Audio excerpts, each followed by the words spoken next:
नमस्कार दोस्तों, मैं advocate Vishnudhari Singh legal channel में आप सभी दर्शकों का स्वागत करता हूं। दोस्तों, जैसा कि आप जानते हैं, प्रत्येक रविवार को मेरा क्वेश्चन आंसर सीरीज पर वीडियो होता है। आज रविवार है दोस्तों, आइए बिना समय गंवाए आपके प्रश्नों का उत्तर देने का मैं प्रयास इस वीडियो के माध्यम से करूँ। पहला प्रश्न है माइंड ब्लोइंग साहब। इन्होंने अपने प्रश्न में कहा कि मेरे नाना ने अपने चाचा की ज़मीन पर चाचा की सहमति से घर बना रखा है और उसी घर में हम लोग रह रहे हैं। 2005 से भी उस पर घर बना करके हम लोग रह रहे हैं। अब हमारे नाना के जो चाचा हुए, उनके बाल बच्चे उस ज़मीन पर से हमें खाली करने को कह रहे हैं। क्या मैं घर खाली कर दूं? उत्तर में मुझे कहना है माइंड ब्लोइंग साहब, चूँकि आपके नाना जी अपने चाचा के अनुमति से या सहमति से उस ज़मीन पर मकान बनाकर रह रहे थे, यानी उनका परमिसिव पोजीशन आपको दिया गया था, अनुमति का कब्जा। अगर उनकी अनुमति समाप्त हो जाएगी तो आपको घर निश्चित तौर पर खाली करना पड़ेगा। अगला प्रश्न है धर्मराजू जसवाल साहब का। इन्होंने अपने प्रश्न में कहा कि मेरे पिताजी की स्वार्जित संपत्ति है जिससे वो मकान भी बनवाए और ज़मीन भी कर दे, लेकिन उन सारे संपत्तियों को मेरी सौतेली माँ के नाम पर उन्होंने दान कर दी। मुझे भी उस घर से अब निकाला जा रहा है। ऐसी परिस्थिति में मैं क्या करूं? क्या मैं उस दान पत्र को कैंसिल कराने का अधिकारी हूं जिस संपत्ति को मेरे पिताजी ने मेरी सौतेली माँ के नाम पर दान कर दिया? उत्तर में मुझे कहना है जसवाल साहब, नहीं। चूँकि पिताजी की स्वार्जित संपत्ति थी, वो जिसे चाहे अपनी संपत्ति को दे सकते हैं। इस पर आपका कोई ऑब्जेक्शन नहीं होगा। आपका हिस्सा सिर्फ आपके पैतृक संपत्ति में है। अगला प्रश्न है ओम सिंह जी का। इन्होंने अपने प्रश्न में कहा कि मेरे घर में बंटवारा हुआ, बंटवारा में मुझे शेड्यूल में जो हिस्सा प्राप्त हुआ वो, और एक ज़मीन को जिसे मैंने खरीदा था वो, इन दोनों को मिला करके एक शेड्यूल बना दिया गया है।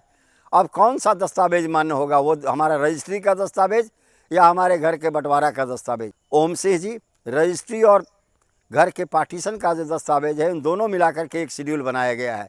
इसीलिए यहाँ पर यह दोनों पेपर रिलेवेंट है, दोनों पेपर की ज़रूरी है, दोनों इंपॉर्टेंट पेपर हैं आपके। अगला प्रश्न है PSS स्टडी साहब का।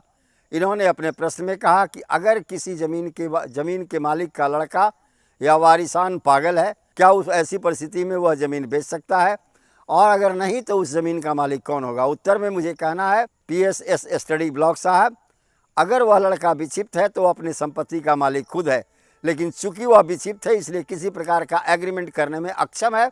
वह किसी भी प्रकार से बिक्री या मॉर्गेज नहीं कर सकता। रही बात उस संपत्ति के मालिकाना हक की, अगर वह विक्षिप्त या पागल शादी करता है तो उसके जो बाल बच्चे होंगे उसका वो संपत्ति होगा। अगर वह निसंतान मर जाता है तो बाद में चल के वो उसके नियरेस्ट रिलेटिव को, जो नज़दीक के रिश्तेदार हैं, उन लोगों को संपत्ति मिल जाएगी।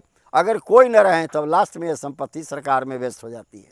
अगला प्रश्न है संजीव सरकार जी का। इन्होंने अपने प्रश्न में कहा कि क्या कोई महिला अपने पति की संपत्ति में अधिकार रखती है, खास करके तब जब वह दूसरी शादी कर ली हो?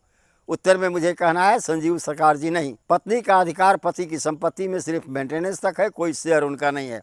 हाँ, पति के मरने के बाद उनका एक शेयर जरूर हो जाता है, लेकिन जब कोई विवाहित महिला दूसरी शादी कर लेती है तो उसका पूर्णतया संबंध पूर्व पति से समाप्त हो जाता है। ऐसी परिस्थिति में पूर्व पति के किसी भी संपत्ति पर उस महिला का कोई अधिकार नहीं है जो अपने पूर्व पति को छोड़कर दूसरी शादी कर ली। अगला प्रश्न है रोहित पटेल जी का। इन्होंने अपने प्रश्न में कहा कि मेरे पिताजी ने अपनी सारी संपत्ति को मेरे छोटे भाई के बहू के नाम पर दान पत्र से दान कर दिया, क्या उस संपत्ति में मेरा हिस्सा नहीं है?